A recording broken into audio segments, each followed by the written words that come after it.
Hello, my name is Terrell. And my name is Alexandria. We are up on this roof with Pastor Corey Brooks, trying to bring awareness to this community. And we've been just trying to figure out what we can do to play our part. So for each and every day in February, we're going to highlight a Black entrepreneur. Here we go.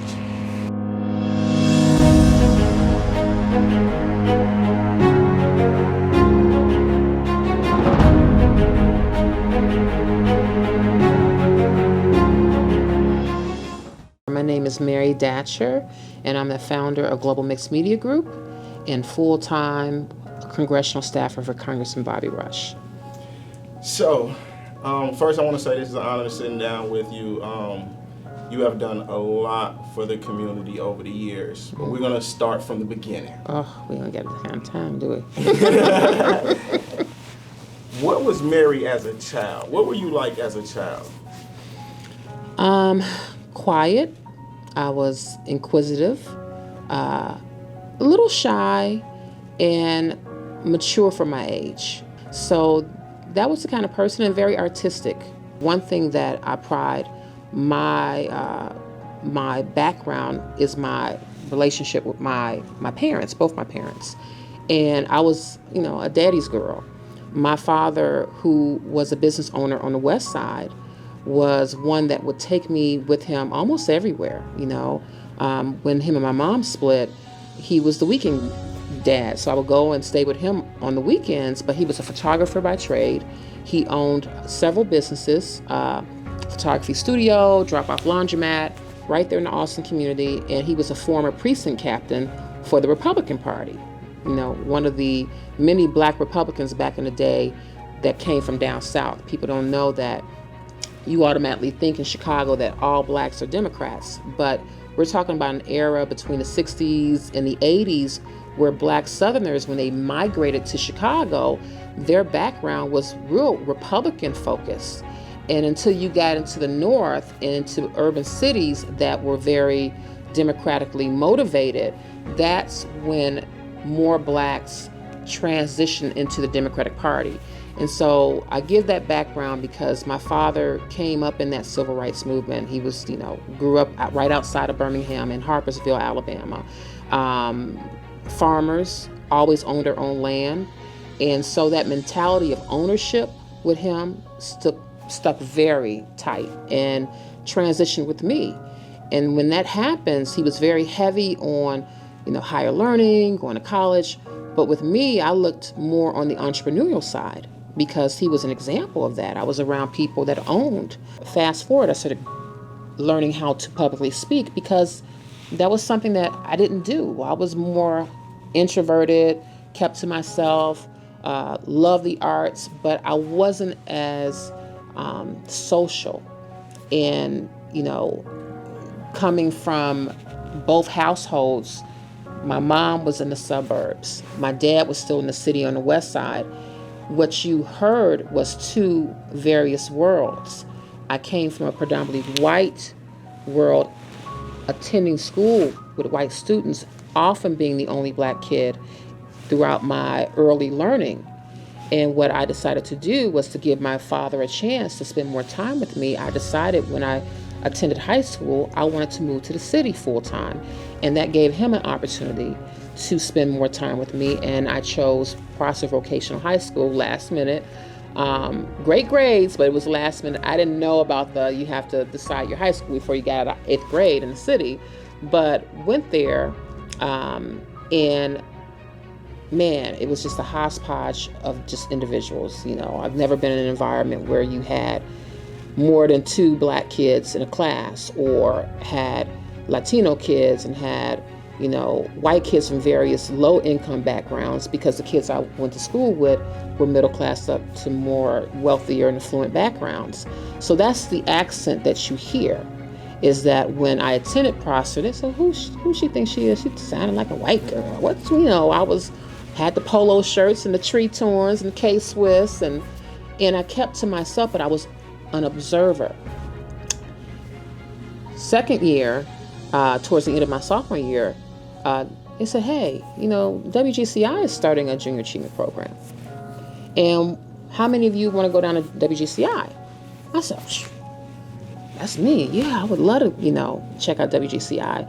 And at the time, the general manager, Marv Dyson, and the VP comptroller, Daryl Green, wanted to start this junior achievement program, but give a certain amount of hours on the AM dial to high school students and set it up the same way. You would have a program director, you have a music director, you have a VP of sales, you would have the president who would oversee the whole process, and then you have all these sales reps, which at the time we call them account executives. So all these kids were already like picking out what they wanted to do, and I wanted to be the music director, but they had already chose someone. So I ended up being a sales rep and ended up outselling every kid with actual airtime. I was so cold that the legendary Richard Peggy, may he rest in peace, had his show right after our show. He was coming right behind me trying to figure out, well, how you get this account and how you get that account. Next thing I know, I was listening to his show like, well, how did he get that account? Because that was my account. That's how cold I was. And so when it came back up for the next election of positions, I said, well, I want to be program director. So you had WHBK and WKKC that was playing a lot of this hip hop, but nobody else was hearing it. So what happened was I became good friends with the music director who programmed all the WGCI stuff. And young Mexican girl, just awesome, great ear, Barbara Prieto. She became my first mentor in the radio business. And I became her intern. I started picking out certain music that she needs to listen to, that she needs to be hip to. And even down to the B-sides. I was like, you know what, Barbie, you need to maybe check this song out. This one is actually kind of cold. I started befriending the Hot Mix 5, who at the time was the main mix show group on GCI. So they took me under their wing because they was like, oh yeah, this young girl, she's in high school, she can really run around. By this time I had transferred from Prosser Vocational to Jones Commercial, which was right up the street from WGCI downtown. So you were still in high school during this Yes, time? yes, Wow. Still in high school. And so when high schools throughout Chicago had vocational programs where in their senior year, you had at least 50% of your grade go towards who your employer was. So you would attend school predominantly in the morning, right? And then at about 12:45, I would leave, and my job was WGCI. That's where I learned everything from. I was around Doug Banks, Ramon C. Love, Irene Mojica was one of the main female on-air personalities. When you have these type of adults around you and they're in the middle of making things happen and they're saying, I didn't go to college for this.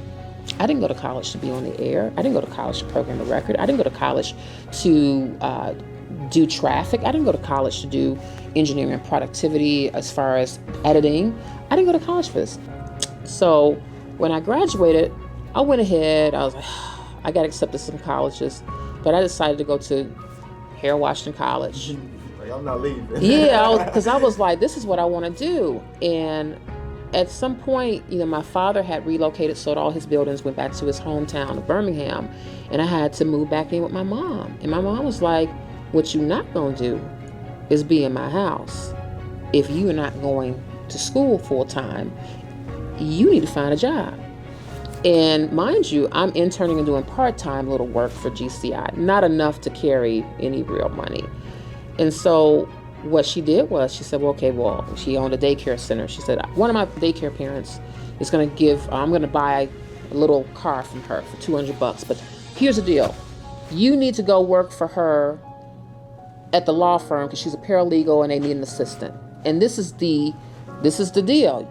I'll give you this little Chevette, this little car, but you gotta work. Okay, Ma, no problem. At this point, I was already like, I need to be somewhere. I got the Chevette. This will tell you how old school I am. Got the Chevette. Worked for 1 week at this law firm. Couldn't stand it. Oh, I hated it. Fired myself. And the following week, I ran into one of the record promoters, and two of them actually. And one of them, and he works for a very known political person in the city, but at the time he was big time. And I asked him, I said, hey, do you have any internships? He goes, yeah, you can come intern for me, but you ain't gonna get paid. What you mean I ain't gonna get paid? I didn't work almost for 3 years with GCI. Why are you not going to pay me? Well, that's just how it is. You transitioning over to the record side. That was radio. This is records. Well, what's the difference? No, there's a difference. So then I went to another person, Pat Edwards, who is over entertainment marketing at Crawford right now. And Pat was the Motown regional back then. And she said, Mary, go ahead and intern because it is totally different. And she said, look, I'm going to pay you $50 a week if you can intern for me. Now, back in the day, I'm like, $50 a week? Oh, man, that's a lot of money. $50. Okay, it's something.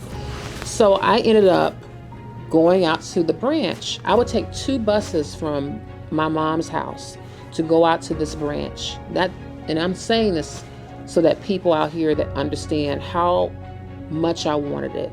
I took 2 buses in the suburbs to go to the branch in the suburb to be a part of this internship program for $50, and worked for her for 6 months. Throughout that time, I said, hey, Karen, who's working your records in the clubs? I know we're working record stores, but who are working these records in the clubs? I got all this vinyl. I got all this other product. I don't know. Then I would go to the label reps who primarily work radio. Who's working your records in the clubs? I would love to deliver them in the clubs. Oh, we got record pools for that. So I said, well, let me perform that service. No. So I said, okay, I'm gonna do this for free. So I would take all these records and I would hit the clubs because I was already doing that for the Hot Mix 5 with their records. So I got to know a lot of the DJs, local DJs, but DJs that weren't on the air, DJs that were wedding DJs, hole in the wall lounge DJs, party DJs, everybody you can think of. I would be out there servicing them in my little Chevette, right? So it got to the point where people started hearing about me, and the Uni, which was Universal Music Distribution branch manager, the only black branch manager in the country that oversaw the Midwest Universal Distribution branch, Ben Sheets, heard about me, interviewed me for a position to oversee the Midwest product development retail outlets. So that included Motown, Geffen, GRP, which was jazz, MCA, and we're talking about, I was 20, I wasn't even 21 yet. And my job was to service all the record stores on the urban side, AKA Black Folks Music. And this was from Detroit all the way to St. Louis, in between. So I got to know some of the artists, got to know the VP of rap at MCA Records, Brute Bailey. And Brute said, look, they're gonna let you go, kid. I'm just letting you know, they're gonna let you go. They think that you're too out there in the street, you're not focused enough on the record stores. But when they let you go, I'm gonna hire you that same day for MCA Records. Sure enough, a month later, they let me go. I called Brute. He goes, great. You can come on board and work our rap records for MCA. I started working street promotions for MCA, and that's when I built my company called On the Street Promotions and Marketing. Started working Heavy D. I worked Biggie Smalls' first project, Party and BS.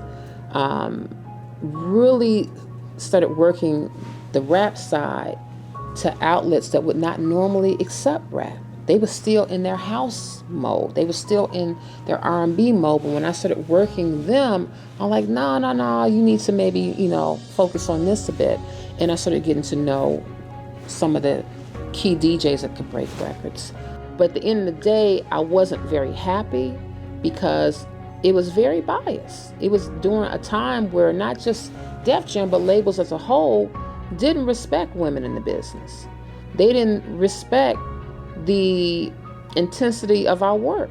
Do you think things have changed for women in the industry coming forward? Oh, absolutely. There's been changes.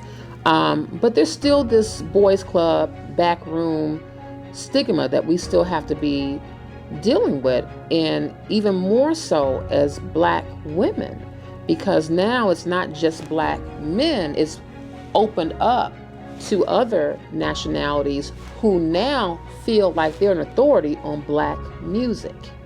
You can literally be anywhere in the world doing what you do. Mm-hmm. Why stay in Chicago?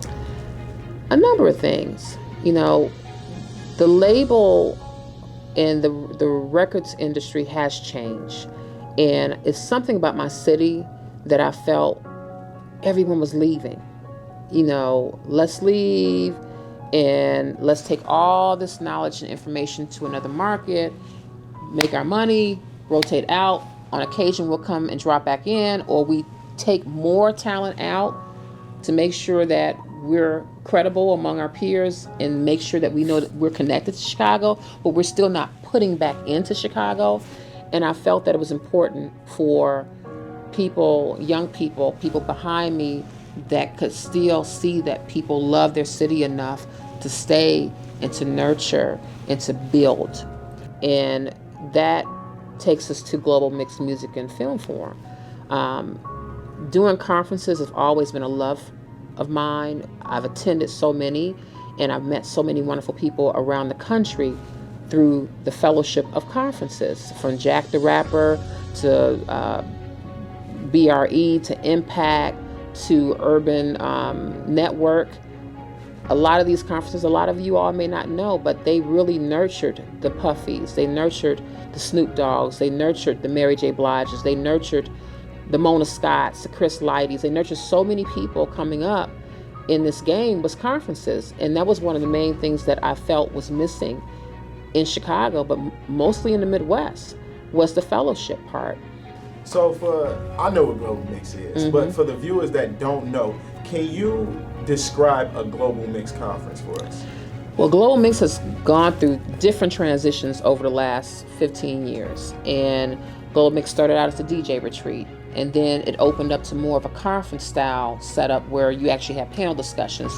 And then it morphed into more of the film side, because I always like to evolve as the industry evolves. And so one day of film, one day of music.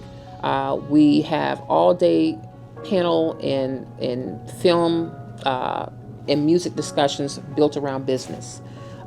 It's all about business. I'm like a stickler for that, because when I work with people, I like them to know what I'm talking about. I like them to understand the terminologies, but you need a foundation. You need a reference. Can you give us one tip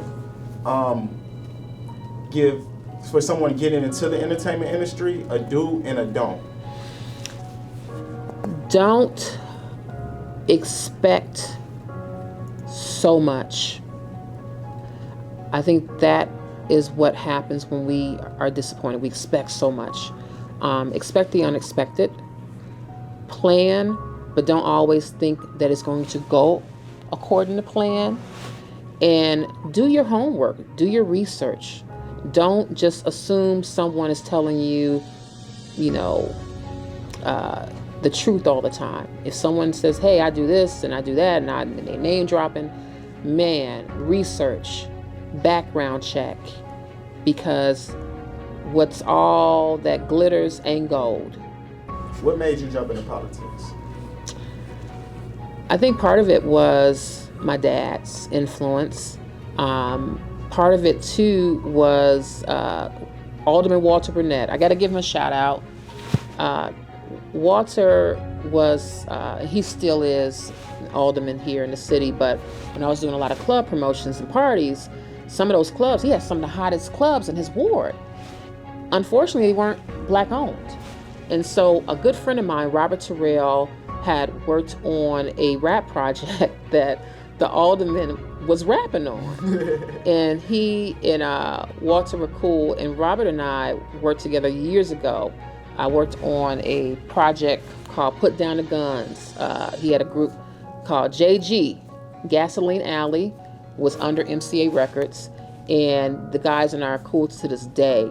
And so he told me about Walter and his rap project, and he says, I got to introduce you. And ever since then, me and Walter just hit it off. And I was like, hey, I need help with Retno 5. I need help with Buddha Lounge. I need help with Club Drink. And he would always come through. He was the only public official that would come to my events and talk to the young people and talk to the musicians. And I said, more people need to know what you do. They need to know the power of legislative power. And he was like, man, I never thought about it like that. And that was my interest. So I wasn't going to take it there, but I will. Because your father was a Republican. Yes. Until Harold Washington came along. I was going to get that. How did you switch over? So, yeah. Not getting too much into it, but... Now, my daddy was one. I was still young, so I was kind of, guilty by association. But my father became really good friends and colleagues with, at the time, our Alderman Danny Davis, who's now sitting congressman, and Alderman Ed Smith, and some other people on the west side. And my father was very militant, just very militant. But he really loved Harold Washington. I mean, he loved him. And so he became part of that movement on the west side to help get the word out about Harold Washington. Harold really crossed him over. Why is Black history so important to you? You can't go, you can't move, you can't move forward unless you know what is behind you. You can't know the challenges if you don't do the research, if you don't respect the struggle. And when I say respect the struggle, there are so many people that laid on the cross for us, that stood in front of firing squads, that hung on trees for us to drink at a water fountain, for us to sit anywhere on a bus, for us to not have to stand in line for voting. You're talking about voting, standing in line to vote, right? There are so many sacrifices that have been laid out, and I don't think that we respect that enough. We just don't. I'm gonna react off of what you just said. For that person that says slavery was a long time ago, you don't need to know what your ancestors went through. Let's talk about now. What was your responsibility? That's an example of enslavement. Mentally, that's enslavement. For them to not have that discussion, psychologically, they're still enslaved to cut off the most ugliest part of American history. You can't heal and you can't get over something until you get through something. And that is part of history, but it's also part of healing. So to say we're over it, no, we're not over it. We're still in it. We're still drudging through the madness when we're talking about mask mandates and fights over vaccinations, and whether or not there should be police reform, and whether or not there should be any other ward maps, because someone felt, hey, you got a black caucus fighting with the Latino caucus over racial lines due to the Voter Rights Act, instead of us just all working together for the common good, because we're in the same bag. We're struggling, right? We're struggling, and it seems like it's getting worse than it is improving, quite honestly. Last question. For that little boy or girl that may be in a bad situation and can never imagine being in your position or our position behind the cameras, or not even an entertainer, but a doctor or a lawyer, can never imagine that, what would you say to that little boy or girl? Don't give up. Don't give up. I mean, because all of us has had moments of darkness. It looks like everything's been on top, right? No. Each and every one of us, anyone that has had a major success story, can also tell you their major failure stories too. And the whole primary, it's been moments where I'm like, I don't want to do this. It's been moments where I'm like, peace out, Chicago. I'm not doing this anymore. Ain't no love here for me. And I have to reverberate back and say, it's not about love for me, it's about love for myself. Because when you love yourself, you tend to forward that love on. And that's part of it. Don't give up. Even in the worst times of darkness, you're stronger than you think. Trust me, you are stronger than you know. So don't give up.